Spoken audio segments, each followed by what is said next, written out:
First off, for those of you that I have not had the pleasure of meeting, John Garfalo, President and CEO of your Akron Community Foundation, we are so happy that you have taken the time to come to our quarterly community issue session. As many of you know, we plan these on a quarterly basis based on the current cycle that we are in.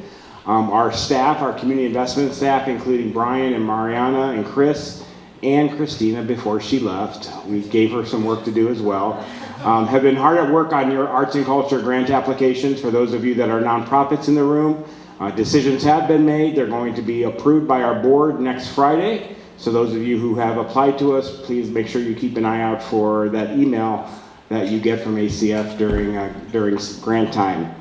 Many of you may not know that we have a very active Summit County Arts Funders group here in our community that's made up of 8 or 9 different funders in the community who all come together on a quarterly basis to talk about the arts and culture sector here in town.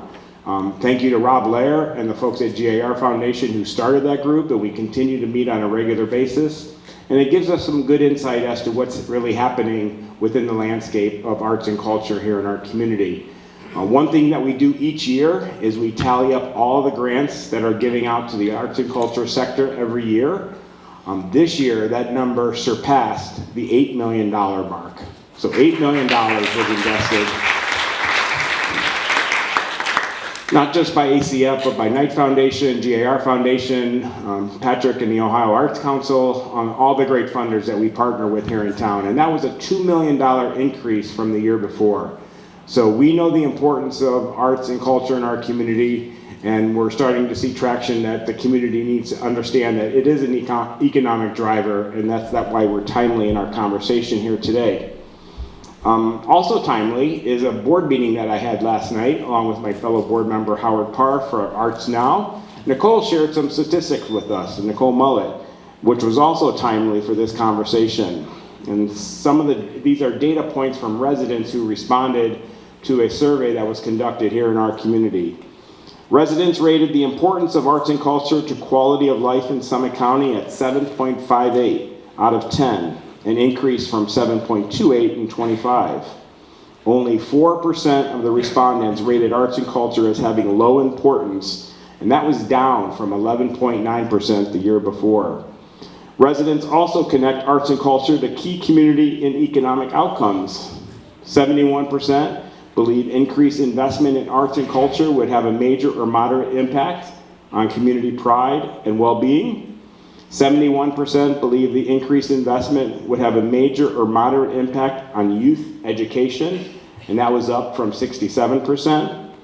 65.3% believe that the increased investment would have a major moderate impact on tourism, and 63.2% believe that increased investment would have a major or moderate impact on the economic development of our community. So again, that's why this topic is so important.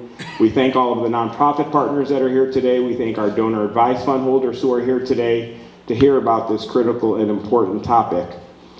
Before I turn the stage over to my colleague, Brian Wrights, who is the Vice President of Community Investment at Akron Community Foundation, I want to give a special shout out and welcome and thank you to John Fumey, who is the, I always get his title mixed up, the John S. Knight Director and CEO here at the Akron Art Museum, for opening up your home to us for the second night in a row. We had an event here last night for another organization. And please help me welcome John to the stage to say a few words. John.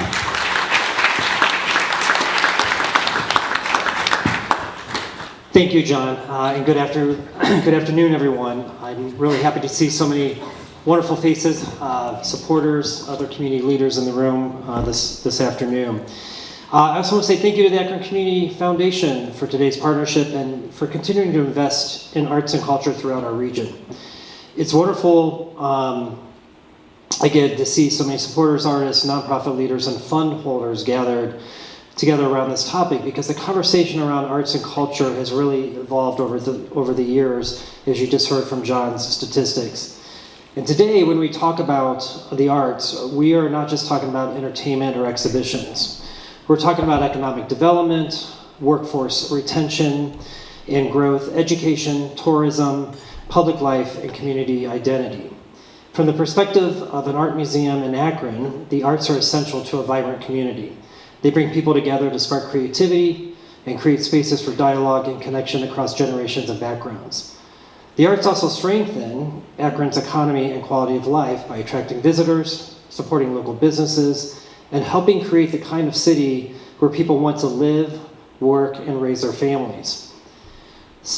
Because the reality is this, people choose communities based not only on jobs, but on experience. They want walkable downtowns, public events, restaurants, gathering spaces, festivals, parks, music, creativity, and culture. They want places where they can feel alive. And arts organizations help create that energy. So here at the Akron Art Museum, we see this every day. We welcome visitors from across the region and beyond who then spend time downtown, eat at local restaurants, visit nearby businesses, attend events, and engage with our broader community. The impact extends far beyond the exhibition walls. Museums are places where young people develop creativity, critical thinking, and new ideas emerge. Those things matter in a modern economy. Creativity and innovation are economic drivers too. That is one of the reasons why the Akron Art Museum is currently investing so heavily in the future of our campus in downtown Akron through the renovation of our 1899 historic building that's due to reopen on September 23rd. This is a $12 million project that's much more than additional gallery space. It's about reimagining what a museum can be for a community. It's helping to create expanded educational spaces, new opportunities for new media such as digital, more gathering spaces, and what we call the idea machine, a multi-generational environment designed around creativity, participation, and hands-on engagement. Projects like this create real momentum for a city. They create jobs, of course, attract tourism, supporting surrounding businesses, activate downtown spaces, and contribute to the overall perception of Akron as a creative and forward-looking community. But just as importantly, they create pride. They create experiences people remember. They create reasons for people to come to downtown together. They help define the identity and energy of a region. So the arts are not peripheral to economic development. They are part of the infrastructure of a healthy, connected, and thriving community. And that is why conversations like today's matter so much. So thank you so much for being here and for supporting the arts and for being part of this conversation. Thank you. Brian. Thank you, John. You can tell John's talked a little bit about economic development, right, as part of the strategy of what we're experiencing now with Capital Project as well. And really, you know, we're here because we all know that art is good for art's sake, right? There's a value to art for the art's sake. But we want to talk about why it's important from a bigger perspective and be able to help you kind of understand some talking points and maybe when you're out and about and saying why you are an art patron or maybe you work at a nonprofit, why it's so important for the vitality of our economy. Our good friend Nicole, as John had referenced some other numbers, passed along some recent numbers that to me really tell a story, right? $295 million of tax revenue has been generated just from Summit County arts and culture spaces. That translates to $7.3 million in county tax revenue, $192 million for federal tax, which I think is more than Amazon pays in Summit County. Am I allowed to say those things? $58 million of state tax revenue.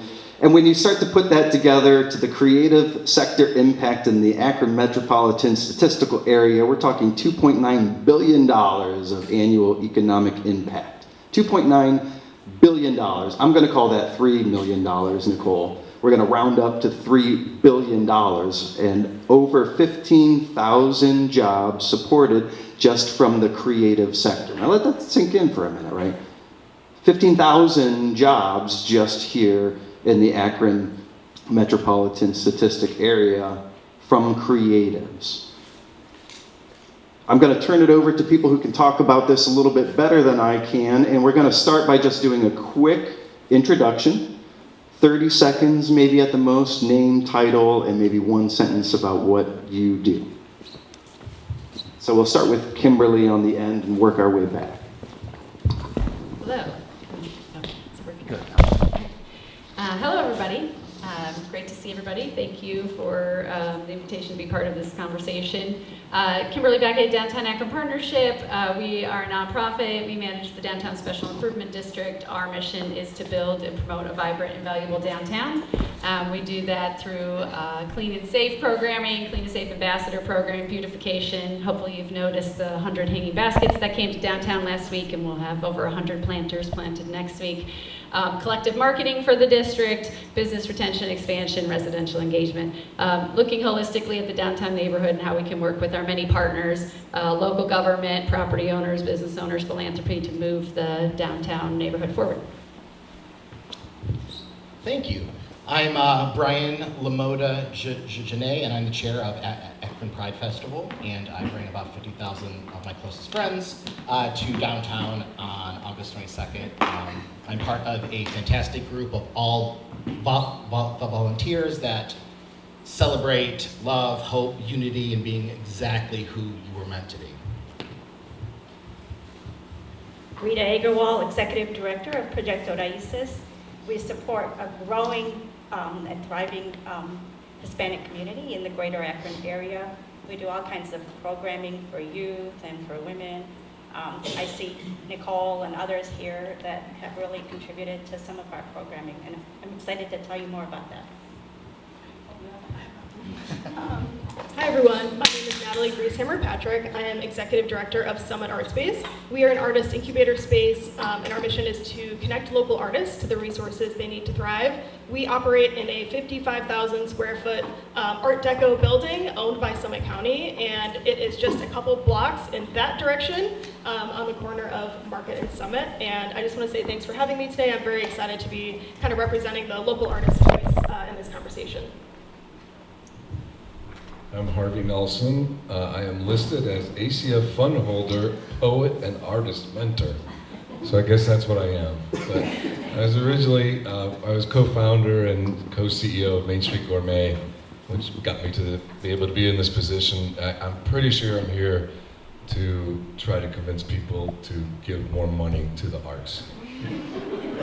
You're allowed to say whatever you want to say, Harvey. I'll also point out that the outfits were not coordinated. We didn't, say red or blue and anything like that. But we're going to start, Kimberly, down with you. We'll grab the mic down for you. So, you talked a little bit about Downtown Akron Partnership. What does a thriving downtown mean economically for Summit County, and specifically, what is the work that DAP does to move us there?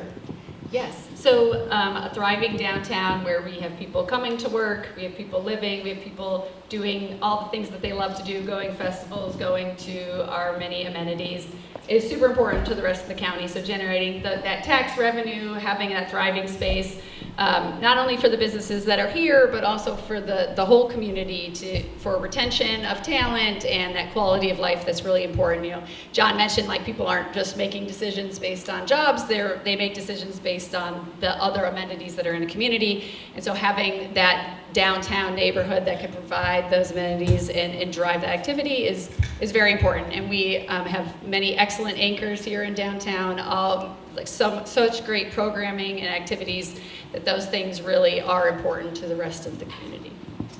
And so, we have Akron Pride Festival, Akron Latin Festival. Can you talk a little bit about collaboration with events like those, and maybe share some of the other activities that are happening that shape your understanding of authentic activation? Oh, sure. Yeah, so downtown is for everyone, right? So we want all people, no matter their background or who they are, to feel welcome in downtown. So by providing a variety of options that we are making intentional invitations for people to feel connected to their community, I come down, have a good experience, and they're like, oh, I might do this again, and I might stay and go to a business, or I might do something else, and this really starts to feel like their place. We talked about civic pride and connection. And so having lots of different options for people to do, and at Downtown Akron Partnership, we've been intentional in some of our programming to make sure we're inviting communities that maybe in the past have not felt like they're intentionally like invited to downtown. And so all these different things kind of help bring like different, that like invitation to help people feel connected. And then we build the place around that, right? So making sure that it's clean and it's beautiful. There's public art and things to engage people. So like once they're here and they're starting to like feel connection, then they feel like this is a place where I can spend more time, invest, support businesses. So really having, coordination and working with the many partners and to bring lots of different programming. Lock 3 obviously is a big part of that, is really important. And one last question, maybe before we pass it on to Brian, that I think everybody always wants to be asked, so I'll ask you, what do you wish more people, including maybe philanthropists, what do you wish more people understood about arts, culture, and downtown economic vitality? I think, like, generally speaking, we think of economic development a lot of times in thoughts of like, I have this building and I want to convert it to a space, so I'm going to do this construction. But really the environment that we build around it is really important, and so how we can support those activities. And just we have like just really unique opportunities downtown and in our neighborhoods to really celebrate that. So the more that we can, be intentional about creating those spaces and having them be important parts of this development, I think is really important. So, Kimberly, you mentioned activation, belonging, bringing people downtown and keeping them there, right? Brian, Akron Pride is one of the most powerful examples of that, I would say. Paint a picture of what Akron Pride does to downtown economically and what actually happens when the festival's running for those that maybe haven't been able to be there. How much time? How much time do I have? You usually see us on some golf carts and sweating and staying hydrated while trying to dodge drag queens and glitter. But all serious, we have about 225 sponsors, vendors, that bring in about $130,000 for us to put on this festival. Like I said, it's about 50,000 people, and it's just really a wonderful time for people to see downtown, to see this city, to see the county, what love and being together means. In 2024, according to the Akron Summit Visitors Bureau, we brought in to the local economy $3.6 million. So that was a huge thing for us, for this core group of 13 volunteers to bring to this wonderful city. Brian, can you say those numbers again real quick? 3.6 million? 13 volunteers, 13 3.6 volunteers, million. $3.6 million. We also have a lot of, the city is fantastic. Our partners at the Civic Theater, Lock 3, like DAP is, everyone just helps us so much, and it's just, we are really blessed to be here. We are. Talk a little bit more about some of those partnerships, maybe with Kimberly there. You can give her a nudge. How has that shaped what Pride is able to do, that we have a place like this and partners that are willing to work? Well, as soon as June 1st starts, I will be emailing you quite a bit. It's fun because this is the season. So without DAP, we wouldn't be able to, work with all the local businesses, and we collaborate on like a roller rink in our kids area. And they're always there, they're out there with us sweating, and they're marching in our march, and we can't do without them. Talk a little bit, if you would, what does investment in Akron Pride actually do for Summit County beyond the LGBTQ plus community?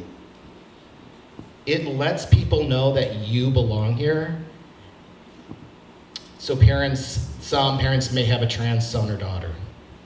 They know from coming to our event that this area, that this city is welcoming, that you are exactly the person you are meant to be. And we show that to you every weekend, every Saturday in August.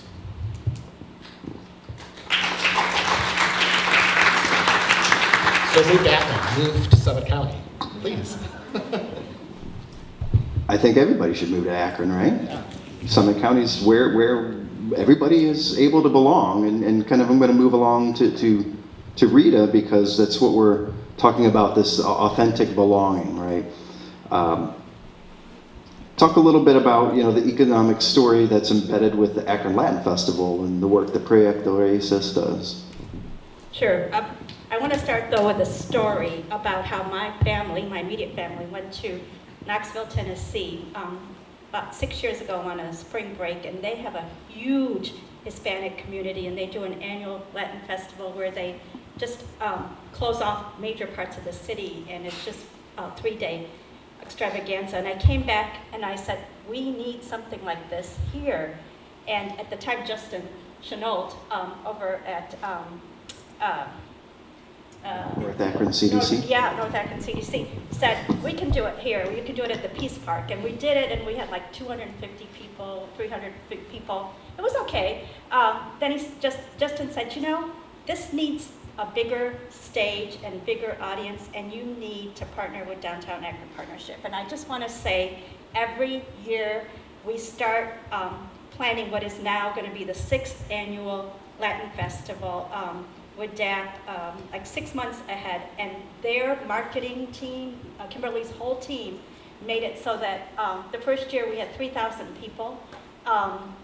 Then the second year we had 4,000 people in 2024, and then last year we went to Lock 3, and we think for a lot of reasons the attendance was around 3,500. It was a little lower, but I mean, for us that was just amazing. So that's really what partnerships, finding good partners, means. And for us, we've got a grant from the Women's Endowment Fund that lets us support women entrepreneurs.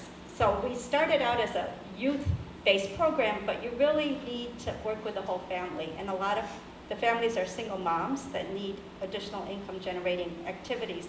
And they can cook. They are creative. They just need visibility. So the endowment fund let us work with them. And they now, I think about 10 or 12 of the vendors at the Latin Festival are Proyecto RAICES vendors, and they're astounded. I mean, that one day, they make more than they do maybe for 8 months of the year put together, you know? I mean, and they go around, some of them, to different festivals, and then one said to me, Rita, Akron Festival, thumbs up, you know? And so that's really amazing, and I want to just show you. So the creativity, I mean, this is a woman who, such a humble woman, but she takes cornstarch and she molds it into these flowers, and then she dyes them. And she just makes these beautiful bouquets. So I don't know sort of, actually I do. So Akron Rubber Ducks, the multiplier effect is that they have 3 nights that are Latino nights, Perros Calientes. And they knew that we could bring in, we had contacts to bands and you know, vendors and things, because they wanted that atmosphere for those nights to be more Latino, and nobody was picking up the phone for them. So we brought in people, and I think that we're just starting that now. The next one of their Latino nights is July 1st. I know that I was at the gift shop 30 minutes before and spent $150, so I know individually on their hats and their shirts. So I know that, you know, we have an impact. So I think that it's just really important individually for micro entrepreneurs, and I'm sure that there's a multiplier effect in it.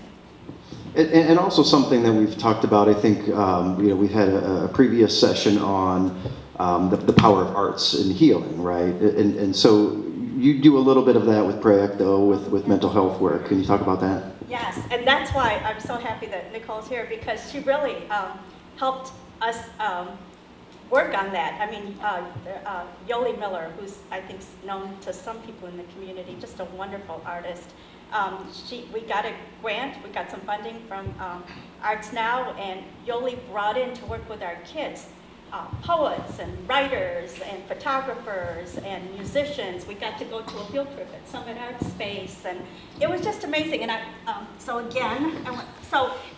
we put together booklets, and I mean, art is healing. You know, I mean, we now do an art therapy program at Jennings Middle School for ESL kids, and some of the collages and poetry that they write, it's really emotionally, it just alerts you to the trauma and sometimes just a lot that they're going through. So it's just quick, right? Once upon a time, there were 3 little kids that stayed home alone and the mom was shopping.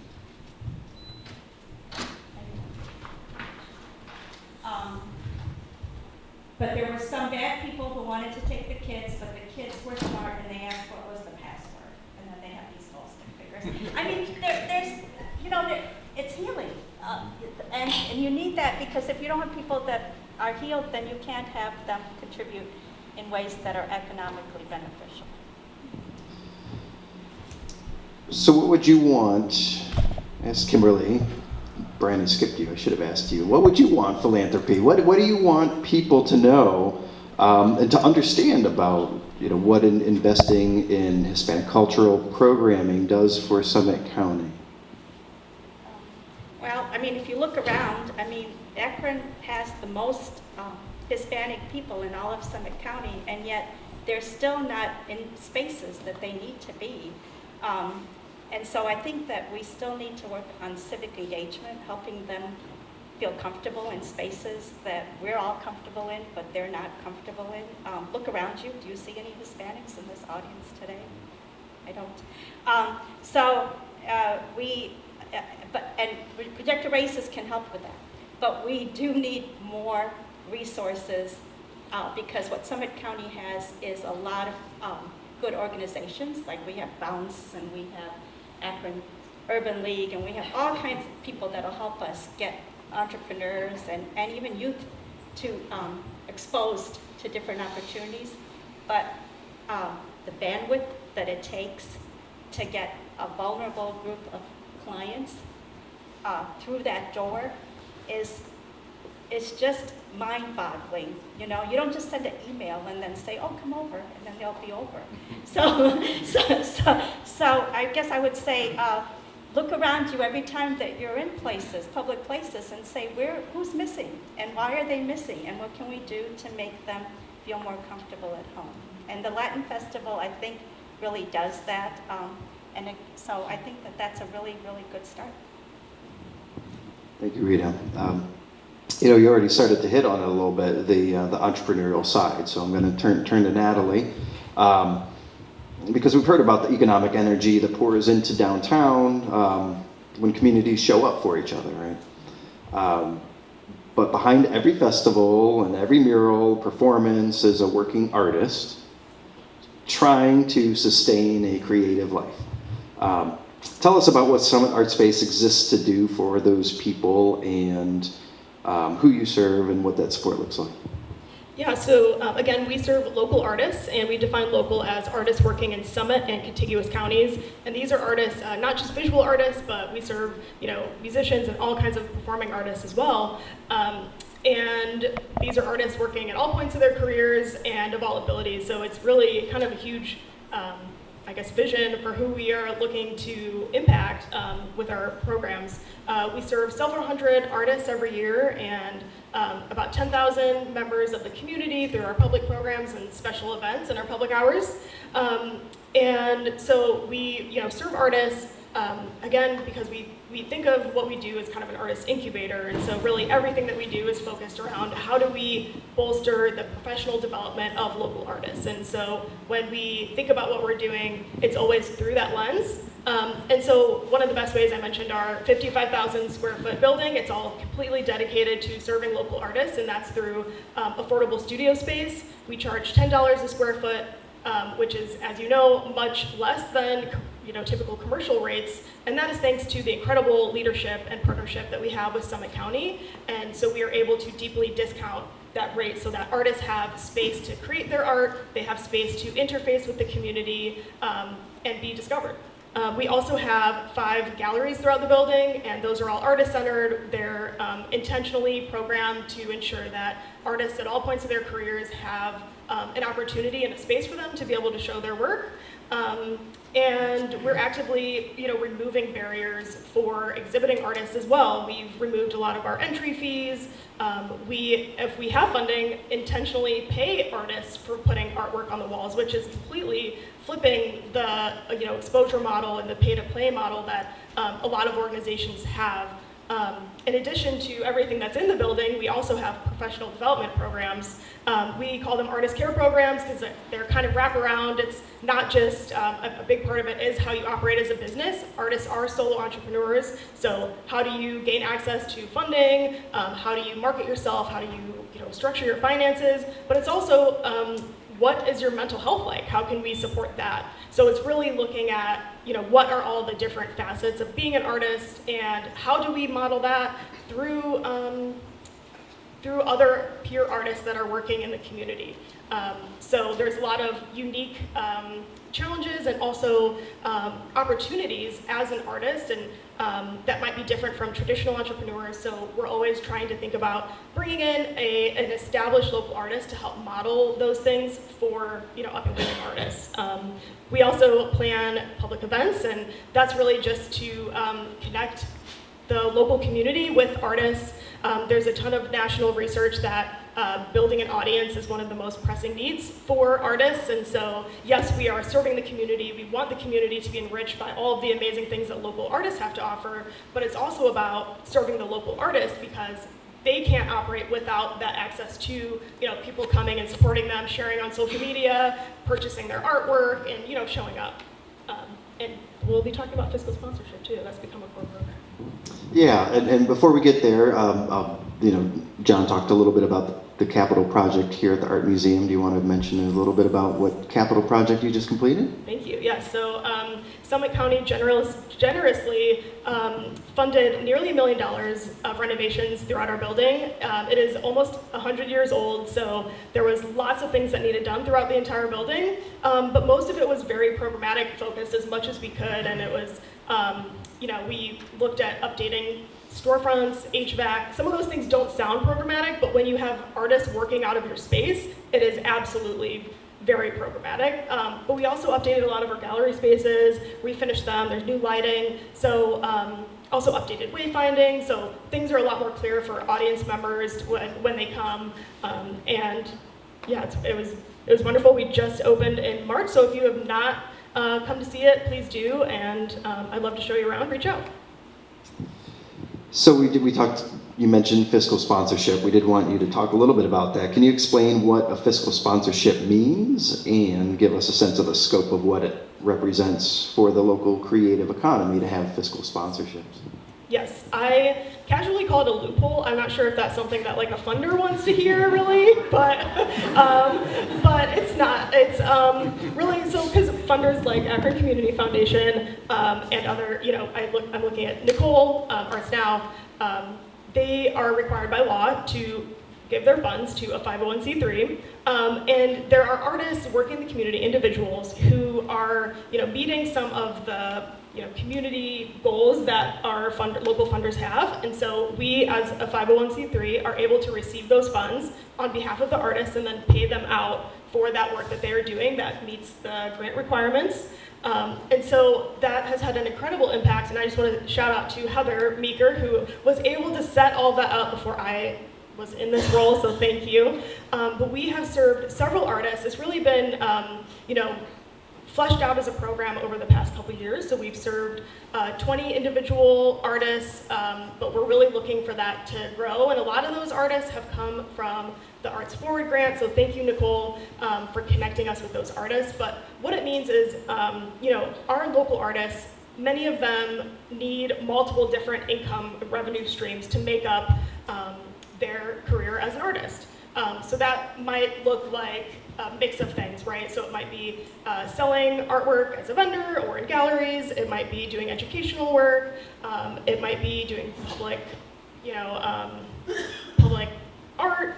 It might do graphic design, all these things. And a lot of these artists also want to be engaged in the community and doing work directly with the community. And that's really where the fiscal sponsorship comes in, because having access to those funds is just another piece of the pie that helps artists be able to make up a full living with their art.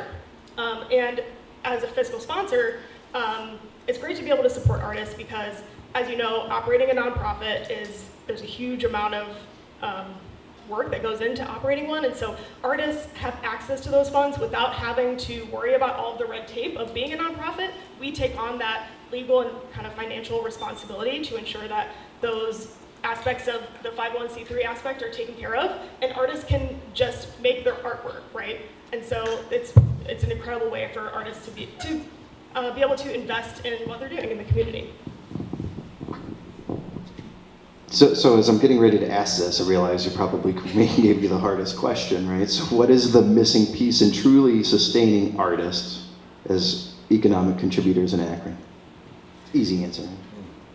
So, down the money rabbit hole, right? Fiscal sponsorship is, this is one piece of the pie. The private funding through our funders is incredible.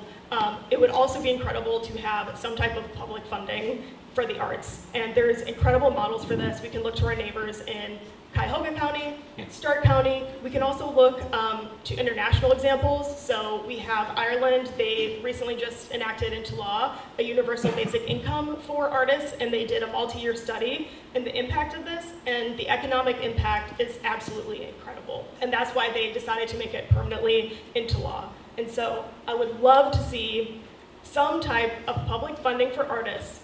If not public funding, private funding that's unrestricted. So artists they're showing up, they're doing the work, they're naturally going into spaces and revitalizing them, so we should be paying into that.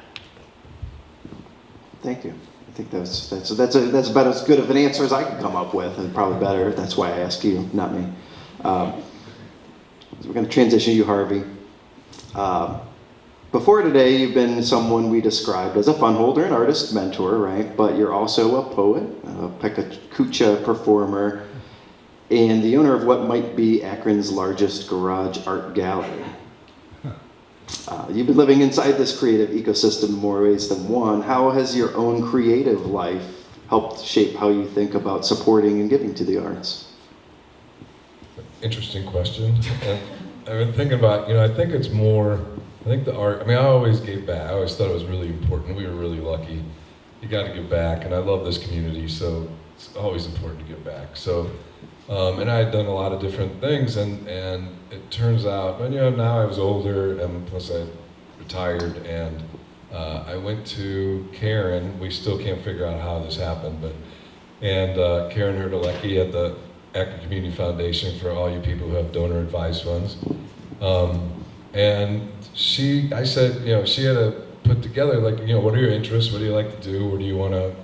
So, you'll find the passion. So I knew all the things I've been involved with, I obviously like to do, but one of the other things was I had done poetry. I was never into poetry. I just wrote poems, but I never really was into it, but I'm way more into it now. But so I say, I'm into art. I used to try to paint. My wife's here. I call her my anti-muse. She throws out my paintings. Yeah, that's a loving shout out. But anyways, Karen took me around a bunch of different, I told her what the passions were, and one of them was Nicole Mullet. This is, by the way, the whole thing gets smaller as the more time I spend in it. It's a smaller community. So we meet with Nicole. Nicole, she goes, what do you like to do? And I said, well, I like to mentor people. I like to, I'm into the art stuff. And she goes, she starts giving me names of people to mentor. We're just sitting down for coffee. She starts listing out all these names, and I write them down. And then she goes, and you got to be on my board. And I said, no boards. I don't want to do it. And but the next morning, she is, I don't know if you guys know Nicole. It's so very enthusiastic, very passionate. I called her up the next morning, and I said, man, you are so enthusiastic and so passionate. If you want me to be on the board, just don't want me on, I'll be on. So now I've been sucked into that for a few years. It's great, and it's great. That all tracks, right? But I really, at my point in my life, it's all, how do you give back to the community? How do you give back to people? And talk a little bit about, so you mentioned briefly the mentoring artists, but, you've mentored artists through the Black Artists Guild. It's put you in real relationship with working artists. What has that taught you that you would have never known from the outside? Well, like I've always, I used to, it was more mentoring in business. So, but now, you know, one of the big things I think, you know, you got to get outside your bubble. We're all in a bubble. We all know how we, you know, from social media, from all the different stuff you hear, everybody reads about it now. You know, what are ways to actually get out of your bubble? And me going, you know, with the help with Nicole, and then asking her, you know, who were people that, you know, would actually want to talk and be mentored. You know, I got to meet some incredible artists, and you know, it's fun. I try to give them the, you know, the hard part about art is, the hard part about that is, you know, for an individual artist, I think, is, you know, for business to make money, you have to have a customer. You know, it's really about pleasing the customer, adding value for a customer. A lot of times when you're doing art, you're doing it because you're expressing yourself, and I mean, I know how that feels, and I don't really care. I do care about the customer. I do care about what people think on it, but it's mostly to get it out for me, which I think that's a lot of individual artists feel that way. So it's how do you make that connection, and it's hard, but I can tell you, just for all the different people I've met, it's a lot of fun. I highly recommend if you have a, you know, if you're not an artist and you have money, you have a donor advised fund, I highly recommend that's one of the ways to get out there and go find individuals and work with them. And you've worked with some of Artspace with the fiscal sponsorship. Yeah, you know. the fiscal sponsorship is super easy. I mean, super easy. Between the if you have a donor advised fund and you have Summit Artspace, it is absolutely, the only part you got to do is find the artist that you have a passion for.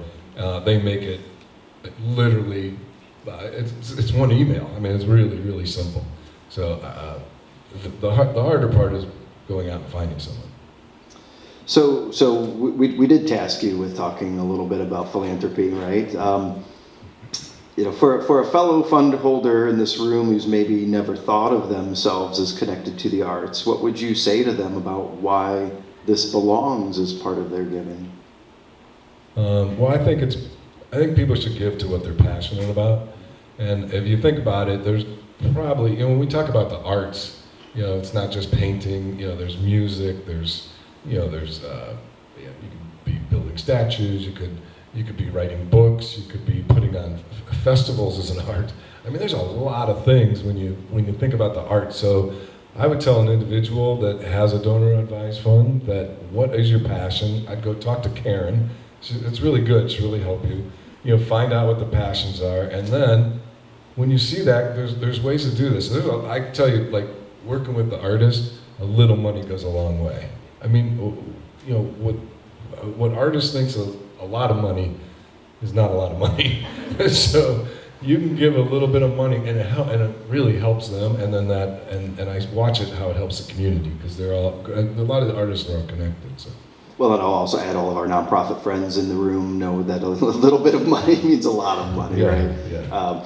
But you know, we also talked too, because I think you've you know, served in the past on the board of Akron Canton Regional Food Bank, and so you know, talk a little bit about, because sometimes, especially now, when it seems that you know, with so many external pressures on things, basic human needs, right? Like why the arts, right? When there's basic human needs, but it's help make that argument. So I think here's where I was talking about somebody about this. So, you know, I've been associated with the food bank since the early '90s, and getting money for food is very easy. You know, I've helped the Family Promise that does homelessness, easy to get money. People can understand. It's right in your face. It's direct. I really think it's somewhat of an age thing, that as you get older and you start appreciating more different parts of life, that you realize culture and art. I think it grows more and more important to you. You realize that, I mean, we're all just humans. You know, I mean, if you look at AI now, you know, we got the only thing we got left is art. If we, but to be artists ourselves, to be caring and artists and be human. So, yeah, I think it's finding that passion. I think you hit a certain age. I mean, not everybody's gonna be that way, but and when you find it just, okay, that makes sense. I can help out with the community this way, and there's lots of art that helps with the community. And certainly in Akron, Summit County, I mean, it really is just an arm's length away, right? I mean, there's everybody in the room, everybody in the room already knows each other, I'm sure, as I look out. Like, there's so many people that all know each other. So if you don't know, I mean, it's just as easy as just asking a question and somebody's going to make that connection for you. It doesn't have to be through Akron Community Foundation by any means. It's just simply by making that ask. You know, you mentioned AI, and I understand you submitted something to Heather at Curated Storefront that was rejected because it was AI, right? So, you know, good for you for standing to your morals. Harvey did send it to me, and now it's ingrained in my head. If you want to describe the picture, so, we didn't put it up so there. We did. By the way, this is this is another. So you know, eventually. You know, I go to breakfast with Rick Rogers, who's, you know, started Curated Storefront, you know, and Heather's involved. So then we're involved, and then of course we're sponsoring an event, and then Heather and Janet asked for, well, we need a picture. So like we didn't have any pictures. We're too old to have pictures of ourselves. We have pictures of like hanging on the wall from our kids' weddings and stuff. So we take one of those, and I send it over. And, you know, it was only when we were dressed nice, kind of thing. And Heather tells us we can't use it. It's not you know, it's too much out of focus. It's not High res. Yeah, it wasn't high res. Thank you. So my wife goes, well, do what you do for the grandkids and put it in AI and say, oh, okay, I'll do that. So I sent it. And I had me as Superman and her as Wonder Woman. And then I showed it to one of my buddies, he goes, you got that wrong. So then I sent him me as Wonder Woman and my wife as Superman. So it was great. And now every time I see you, that's what I will see. So thank you, Heather, for sticking to your guns on AI as it's an emerging thing. But getting to the authentic side of things before we open up to the Q&A, I think, you know, Karen asked, she said you sent her a poem, and she said, you know, Harvey, you should read it. So if you're willing, we'll have you read something just to close us out here. Yeah. Well, I'll make this short. So Karen said you should do one of your poems. This is the one. Karen gave me the one she goes, you should do this one. So I'm doing this one. It is called "Going Up the Down Escalator." My hope for you, my son, before you're dead and gone, that you dare to walk up the down escalator. You'll find you can't walk, you gotta run. You gotta ignore the glares from the sheep, dodge the herd, their voices shouting, stay in school, no dessert until you finish your meal. You can't wear plaid with plaid, follow the script. You'll question Santa, the Tooth Fairy, the images on the ceiling of the Sistine Chapel. You'll be uncomfortably aware how good it feels, how wrong it seems. But don't slow down, keep running. If your lungs feel like they may explode, keep running, keep climbing, keep dodging. And if you get to the top, when you get to the top, turn around and look down from where you began. Then, with all the thunder in your voice, with all the compassion in your heart, yell down to the scared, starry-eyed kids standing at the bottom. You can do it, kid. Run, run, run.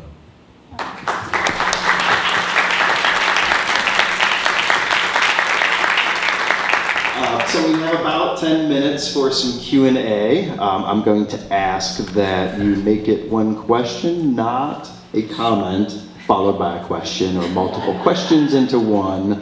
But I think Mariana's going to run around. So if you have a question, please raise your hand. I'm going to throw it out to anybody on the panel that wants to jump in first as everybody thinks about their question. What would you say to somebody who wants to help but doesn't know where to start?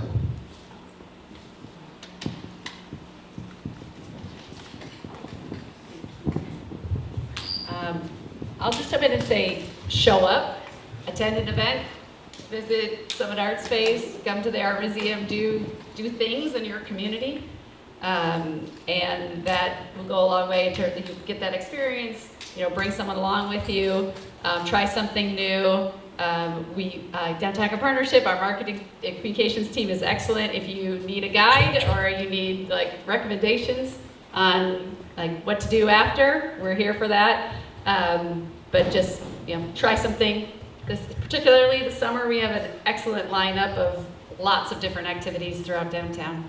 DowntownAkron.com. Find out there. My head was at the same place, and I'm sure everyone's was, but I think a part of that too is, staying curious and staying open-minded and making sure to be engaging with, the people who are putting these cultural events and the artists. I think that there's really amazing stories when you actually interact and engage with everyone, and being able to hear those stories from, the people firsthand is really the most, I think, exciting thing. It's just about those personal connections. One of the goals, when we always stress this for the Latin Festival, is not that we want them not to enjoy the music or the food, but we have this real need to be educational as well. And so we want people to know that it's not just Mexico. We have Peruvians and Colombians and Ecuadorians. Brazilian, yeah. And it's just shocking to think that we can't get beyond like one country. So what the Latin Festival does, I think, is because we really make an effort to showcase all different kinds of Latin American countries, is that you can talk to people. That's why, you can stand right next to a Colombian, and that's the way they're talking. And you go, whoa, or a Brazilian, but it's really educational, and it's really good exposure. It's good. Yeah. If I could just add to this whole, there's a lot of conversation now, this is common in our civic commons work, around trust building and belonging. And there's, we just hear it all the time about lack of trust in institutions and in each other. And so these types of experiences of, hey, I can be by somebody and they might be different than me, but also we're very much alike in many ways. And those types of experiences help us build our community and help us see beyond, ourselves and get past those basic needs of we all want to be part of a community at heart. And so that helps us do that. Arts let us do that. And I would also say volunteer. I mean, the Day of Pride, we need that, and we will feed you. We have a great space right inside the night stage, HB, and it's just a great day, and you get a free t-shirt, and you get to dodge drag queens with me, so it's really fun. Thank you all for your insight. This is mainly for Kimberly and Brian and Rita. There's a perception that downtown isn't safe. How do you combat that when you're planning your events or doing your festivals? Oh, absolutely. Safety and parking, number 2 questions, concerns. So with safety, for us, downtown is safe, but it's activation. It's getting people out and about and doing things. People equal vibrancy, vibrancy equals safety. So the more we can get people connected, experiencing things, we can do the messaging around, we have an ambassador team and they're there and they're present. That's this mic. Oh, okay. With obviously with our safety forces, but really come down, try something, see that it's probably not what you think it is. But when you're around all these other people, you can see they're that's not really an issue. But that building community is important in that. Good question. I worked at the Civic for 2 years, so I was always downtown, and I loved it. And when people come to Pride, APD, I mean, they keep us safe. They do a remarkable job, and I really don't understand why people don't think that it's not safe. It's beautiful. So, but yeah, I think at our festival, you're going to be safe. We have a great team. I think for the Hispanic community, obviously with the macro environment, that's been a big issue. And several neighboring cities, like Canton, canceled their Latin Festival last year. And we really had to struggle with whether we were going to put it on. And we did find people that stayed back, especially within the Hispanic community because of that. But I think that that's a unique population and a unique circumstance. This is a tough one. I mean, I have... I work with a large nonprofit that's home base is Portage County, and I'm on the board there, and I try to drag them to Akron and Latin festivals, and they'll just be very candid, and they'll say, we don't know whether we'll be safe, and I don't, it's there. It's that misperception is there. And then if they come and, you know, they're there, they'll say, okay, we'll stay, but only for the daytime. And then when I'm running around trying to find parking, I'm like, go somewhere else. I don't care. Fine. Will Blake here, a long-time listener, first-time caller. I have a question for anybody who's willing to take it. Outside of philanthropic dollars and public funding, what pillars of support do you feel would make revenue generation for artists more sustainable at the neighborhood level?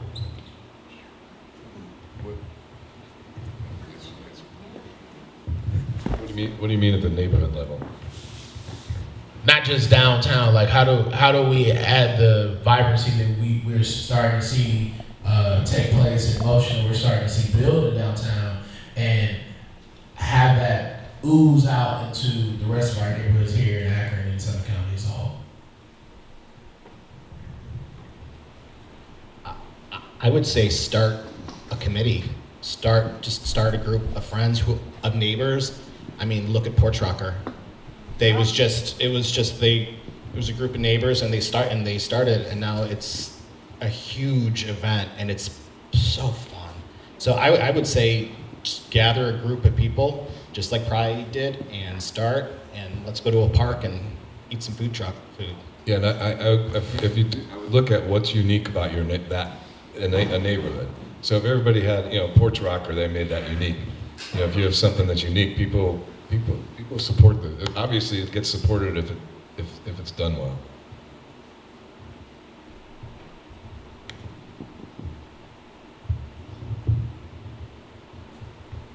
Last chance for questions. Oh, there we go. See, I knew it. People are being shy. Come on, Andy. Can we just talk loud? Yeah. Yell it out. Yeah, so my question is around what we call the fiscal sponsorships or the grants for the artists.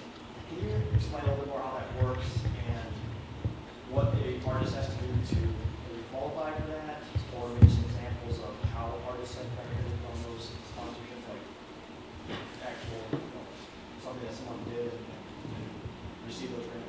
Absolutely. So we can probably tag team that a little bit. But yeah, so some really great examples of artists and how they've used the donor funds through ACF. So the Groundhog Show is a local artist pop-up show. It was started by a local artist. She's been doing it for 5 years now.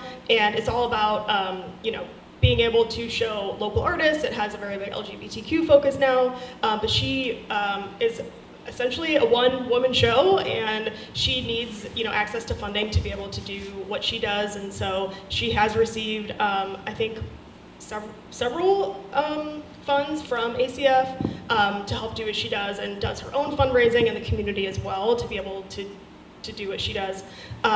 We can also look at the Remember Balloons as a really amazing example. So that was started by Dominic Moore-Dunson and his wife. He's a dancer.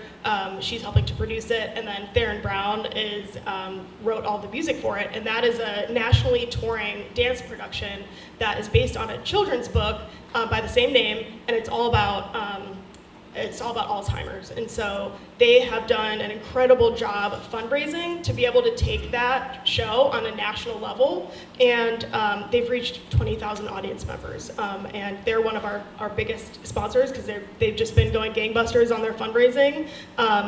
And so essentially, artists, they need funding for a specific project, and get connected with local philanthropists through ACF, and we receive those funds on behalf of them, and it's pretty much as simple as that. I mean, I don't know if you want to shed some light on what has inspired you to fund some of those projects. So I don't know how the artist. How does the artist? Did you ask that question? How does the artist get? Yeah, Connected with us. Yeah, so I guess part of the question was, are you identifying an artist that you want to support as a funder, or is this a grant process that there's a pool of money where they can do? For me, it was somebody introduced me to Taylor Clapp, who does the Groundhog Show, I met her and go, oh my God, you are unbelievable. And I said, I'll give you what you want, whatever you want.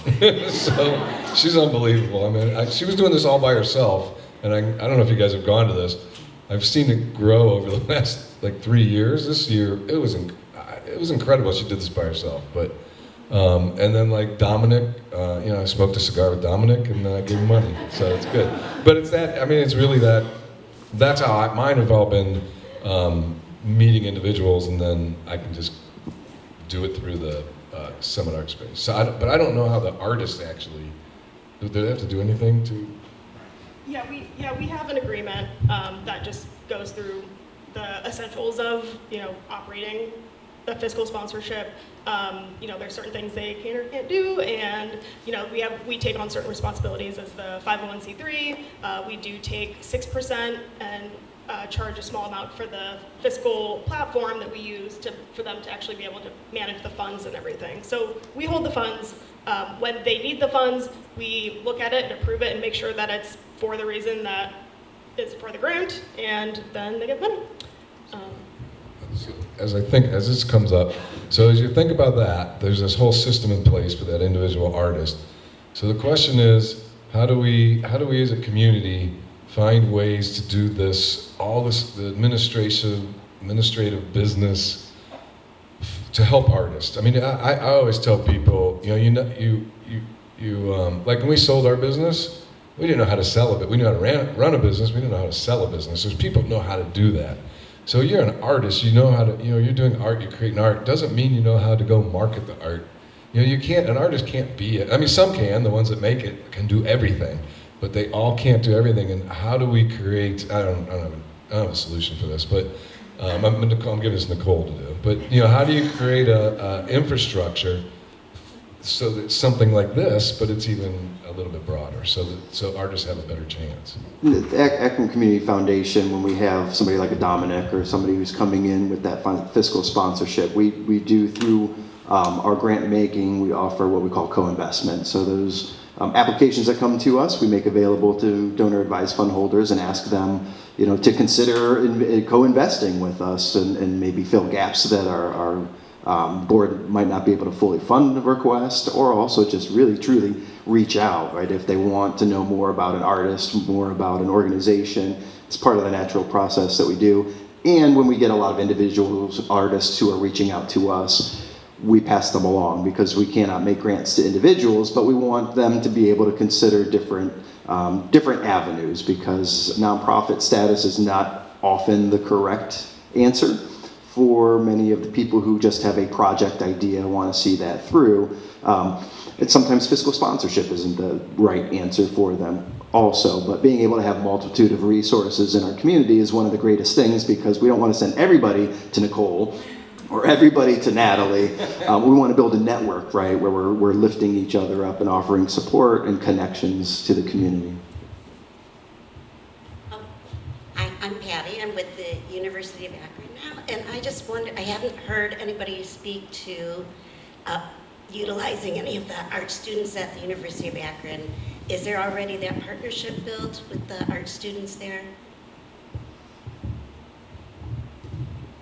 Yeah, we at Summit Artspace definitely are well connected. We're very close with the gallery director over there, Arnie Tunstall, and Janice.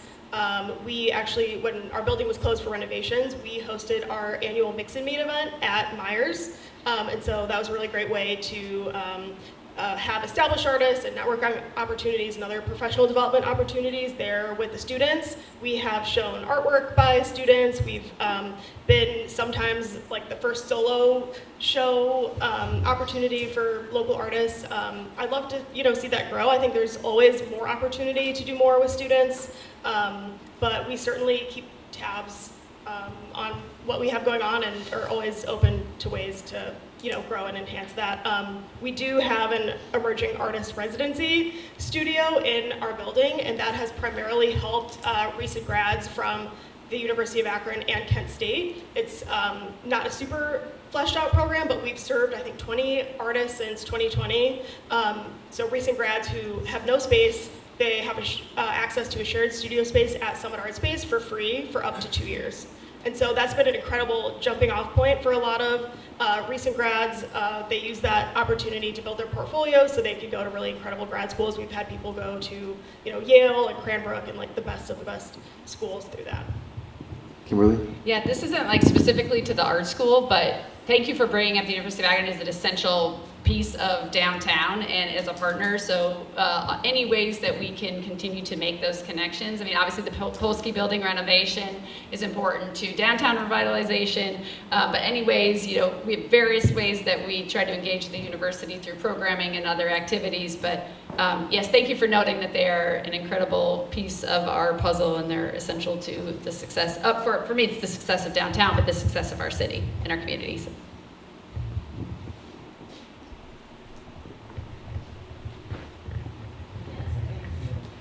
Kimberly, I just want to hear you talk some more. Okay.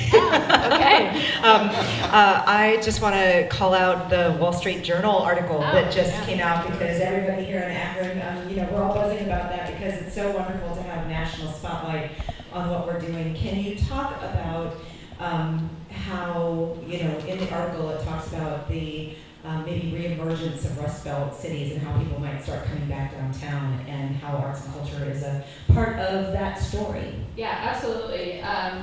So yeah, it was a great experience to be part of that process and to have just to get to talk about our city and our experience here. Yeah, so a lot of some of the focus was on people moving back or people moving here from out of state, and just thinking about we talked a lot about quality of life in this community experience, and we have so many selling points and assets, and a majority of them around arts and culture, right? So arts, culture, entertainment, our park system, the things that we have access to, and so as we're seeing people saying yeah, well, I can do this somewhere else, but also I can do it here, whether they're from here or not. So I think that as a strategy, particularly for downtown, we talk about housing and redevelopment of housing downtown. Yeah, just really great to see that these things are core to our recent success and hopefully our successes through the future of growing our population here in the county. If anybody. And Heather, thanks for stealing my last closing lines. But what I really want to point out, right, is that, here's this article that everybody keeps talking about. Did you see the Wall Street Journal? Yeah. Did you see it? And literally now I'm going to ask, did you see it, right? What was the one image that represented that entire article? What was the one, Howard, do you want to say anything, right? What was the one image that represented this entire article? The Civic Theater, the beautiful mural that the folks in the area storefronts help us to do. The arts was the central image that we take away from the economic revival of the Midwest Rust Belt cities, right? The arts. So kudos to you, Howard. We're out of time. I think everybody's going to stick around a little bit for follow-up questions. Again, I just want to throw out some numbers just to remind you, right? $295 million, I'm going to call it $300 million of total tax revenue generated from the creative sector. $3 billion of economic impact from the creative culture. Over 15,000 jobs supported from the creative sector. This is an economic reality that we have here in Akron, Summit County, and our greater area of surrounding Akron. So keep those numbers in mind. Ask questions, get involved, stick around. Thank you so much for coming. Kimberly, Brian, Rita, Natalie, Harvey, thank you so much for participating. Thank you, everybody. Also, a quick reminder, if you did not know, the Art Museum is open until 9 o'clock, so please take advantage of walking through the beautiful galleries that we have here. If you have not had a chance, even if you have, please come look again. Thank you so much, John, for opening up your doors and welcoming us all here. Thank you so much, everybody. Have a great night.